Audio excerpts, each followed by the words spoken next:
Welcome back. Let's do question 233. Simplify the following completely. To simplify this exponential expression, we have to split this power. We have to split the power then. Remember that x to the power a plus b is just the same as x to the power a times x to the power b. So we're going to split the power and it becomes 3 to the power t minus 3 to the power t times 3 to the power negative 2. Okay.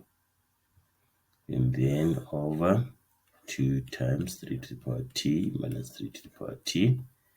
And then the numerator and denominator with the highest common factor, which is 3 to the power t. So let's factor it out, 3 to the power t, and then 3 to the power t divided by 3 to the power t is 1.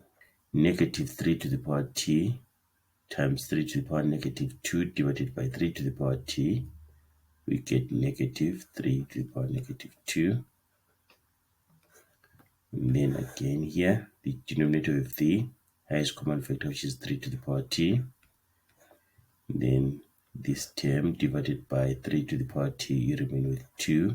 And then 3 to the power t divided by 3 to the power t, you remain with negative 1. So 3 to the power t divided by 3 to the power t is 1. We remain with 1 minus 1 over 3 squared. Remember that x to the power negative n is equal to 1 over a to the power n.